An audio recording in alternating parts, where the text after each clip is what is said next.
Xo'p, ushbu videoda qarz beruvchini ma'lum bir partiya tovarga bog'lab, uni skladga qo'shishni o'rganib chiqamiz. Avvalo nastroykadan o'tib o'zbekchaga o'tkazib olamiz. Qarz qismiga o'tib turib, biror bir qarz beruvchini qo'shamiz. Misol uchun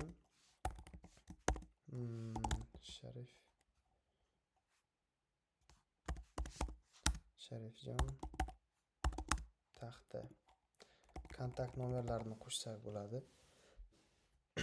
Endi biz kreditor tuzdik hozir, ya'ni qarz beruvchi insonni tuzdik. Ma'lumot kiritildi o'sha inson haqida. Uni ichini ochib ko'ramiz. Hozircha ma'lumot yo'q. Hozircha biz Sharifjon Taxtadan olganimiz yo'q ishtimi. Endi mahsulotlarga o'tamiz.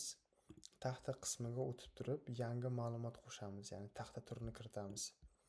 Qo'shish qismiga o'tamizda aytamiz taxta 1900 Sharif deb qo'yamiz.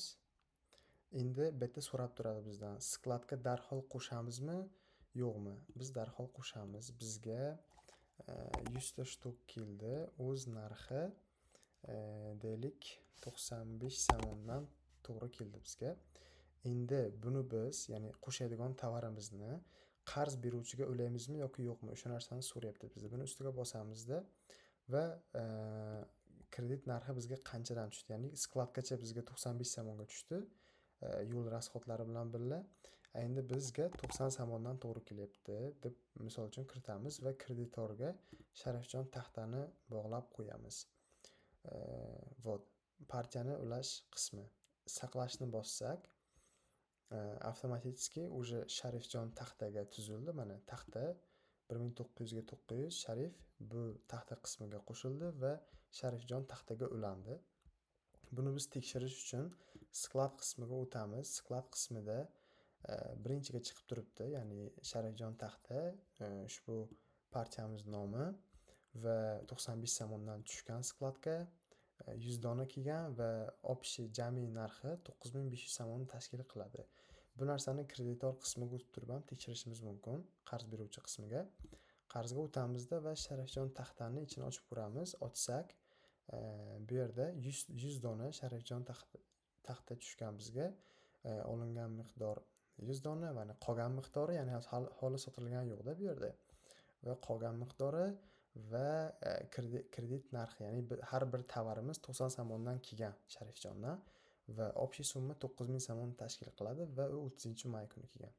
Agar biz hozir oldi-sotdi qilsak, mana shu joydan ayirib tashlaydi va bu qismi 0 ga kelsa, ya'ni tovarimiz 0 ga tushsa, qoplash sanasi paydo bo'ladi. Ya'ni olingan tovarimiz, qarzga olingan tovarimiz tugaganligini belgisi bo'ladi.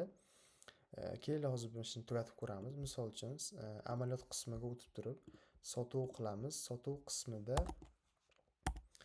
Sharifjon Taxtani topamiz. Mana taxta Sharif olamiz va 100 ta kelganda 100 tani sotib yuboramiz. Bugungi chislo va soat bilan 95 so'mdan skladda turibdi va biz uni 100 so'mdan sotamiz.